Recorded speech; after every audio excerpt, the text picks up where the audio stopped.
মায়াবড়ি, আমি তোমার প্রেমে আসর রাখত, যে তোমাকে পেয়েছে সে গর্ভবতী।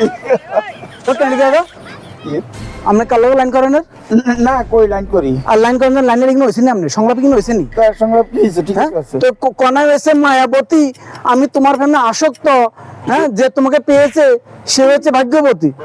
হ্যাঁ। আর আপনি কোথায় কি মায়াবরী কনের, তারপর আসে রক্ত করেন আর না আবার গর্ভবতী করেন, এটি কোন ধরনের ব্যবসা? না, তো এই কথার মধ্যে একটু কইতে গেলে একটু আগ পিছের ময়, এটা কোনো এমনি বুড়া কালে কি আমরা কোনো বিম্বে পেয়েছি নি কি? তো আমরা ইন করবো আপনি হলাম মায়ের আমরা করবো এটি আমরা নি করতে আছেন আয় বাড়ি যাই কি আয় বাড়ি যাই শাশি কাছে করতে আছি আমরা সবাই তেমনি কালো লাইন করেন নি না, লাইন হতো আই এই কন্ডম কি এটা করি? কি করেন আপনি এই কন্ডম কি এটা? দূর মিয়া মিয়া আসলে মানে বুড়ো গেছেন পাতা গেছেন মেয়ে আগে জানি নি এটাকে বলেছে কন্টেন্ট ক্রিয়েটর। তো ঠিক আছে, তো মানে ওই জানো ফেসবুকে মানুষ এগিন করি অনেক কি হয়েছে কামায়। অনাম হিগিনের ইচ্ছা আটেন্ডের হ্যাঁ, চাই আর চুল দাঁড়ি কিন্তু হাইসে করতে পারবেন নি বয়সটা মনে হয় হনসনের কাছাকাছি কিন্তু বন্ধ করেন বালাগত কই আনো সময় আছে যান নামাজ কালাম করেন আল্লাহ বিল্লাহ করেন না তো হাজিল বেড়ে